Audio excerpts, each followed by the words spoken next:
Onu çalışıp veririz. Onu çalışıp veririz. Yeter hava olsun. Olsun hava olsun.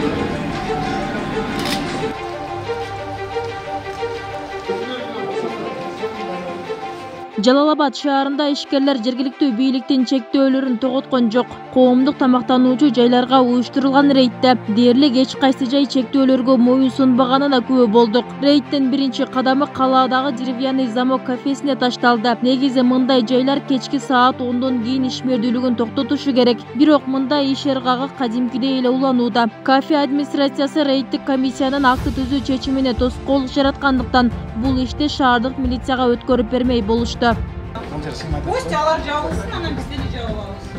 Ал жерде банкет болду. 10га чейин булар уже кол коюп берген бизге жабабыз деп. Шилерин бар. Жок, 10га анан неге кол коюп бердиңиздер? Оны жабабыз. Siz tegi kol koydurup geldingler. Hatta ben erkek yok. Evet. Ben size varım bir açtırayım. Hatta. Bu mu? Tegi yoksa cevap geldim ben. Cevap kol koydum. Şu yerden başlamak koyuyoruz biz. Bu gelin olsun. Бұл жерде қалатта банкет болады, көрдіңіздер. Бұл жерде да 2-3 адам жасалғанын көрдік.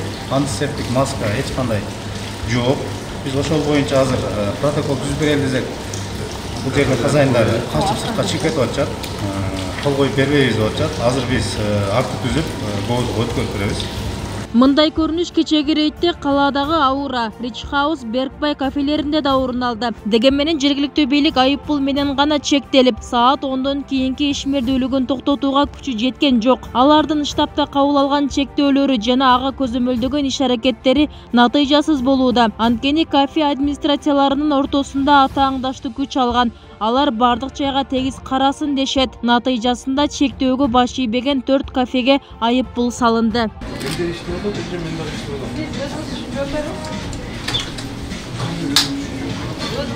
Ben az получается жактым пока Бүгүнкү кырдаалда COVID-19 күндөн күнгө көбөйүп атат. Ошого байланыштуу биз жергиликтүү бийлик тарап, мэрия тарабынан протоколдор түзүлүп иш алып барып атабыз. Ошонун негизинде биз коомдук тамактануучу жайларды жана той өткөрүүчү жайларды кечки саат 10дон кийин жабыкканга тыюу салып атабыз. Ошого себеби COVID-19 көбөйгөндүгүнө байланыштуу. Sen sak bolsоң, мен sak болсом, коом да sak болот. Биз ковидке каршыбыз.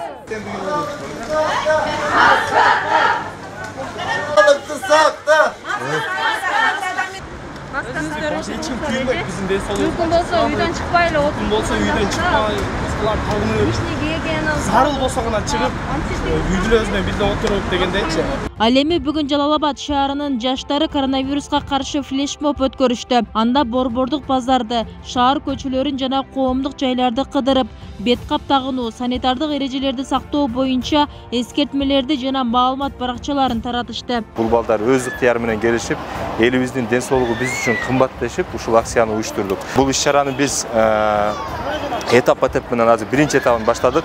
Этап менен жүргүзүп турабыз. Жумасына бир 2 жолудан өткөрүп турсак, эл көп топтолгон жайларда, базарларда, автовокзалдарда, маршруттук каттамдарда, таксилердин ичинде маска, санитардык нормалар сактабаган жарандарыбыз кездешип атат. Аларга да түшүндүрүштөрүн жүргүзүп турабыз. Кыргызстанда соңку бир күнүн ичинде 8 бейтап көз жумду. 1233 адамдан коронавирус жаңы аныкталды. Илде жуктуруп алгандардын көбү Бишкек шаарында катталган. Аймактардан Жалал-Абадта да абал курчуган. Өткөн суткада облуста 89 жаран илдетке кабылган.